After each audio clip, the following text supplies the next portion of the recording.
Yeah. Well, this is kind of an interesting intersection with the second law, to bring it back to some of those, because the first law we talked about, make it obvious, and doing some of these environment design changes. The second law is about making it attractive. And what I mean by that is, when you interpret a behavior or a cue as being attractive, as being something that you should move toward, then you have a reason to perform the action, and you're motivated to do it. So in many cases, the behaviors that are motivating to us, that are attractive to us, are dependent on the people that we are around. So one way to think about this is that we are all members of tribes. Some of the tribes are big, some of them are small. Like big ones might be what it means to be American, or what it means to be French, or something like that. And small ones could be, what it means to be a neighbor on your street, or a member of your local CrossFit gym, or a volunteer at your local high school, or whatever. But all of these tribes, large and small, have a set of shared expectations that for what it means to be part of the group.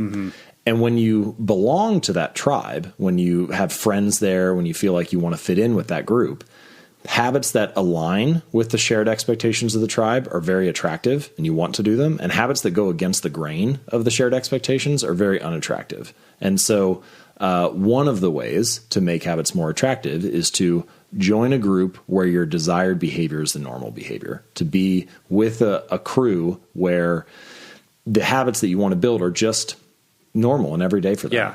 I mean, that's really an extrapolation of the first law. You're extending your physical, you're creating a productive physical environment, and now you're extending that to your interpersonal environment. So you're surrounding yourself with a physical environment that's conducive to the healthy behavior, the healthy habit, and now you're surrounding yourself with the people that reinforce that and make it more difficult for you to behave otherwise.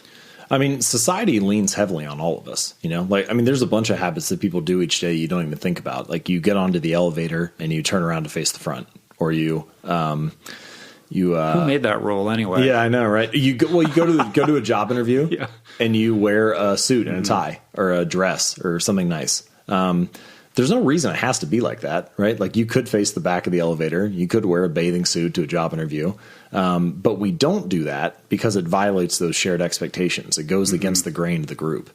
And so many of our choices are like that. And in many ways, when we're young, a lot of our habits are not chosen, they're inherited. They're passed down to us by whatever group that we're a part of.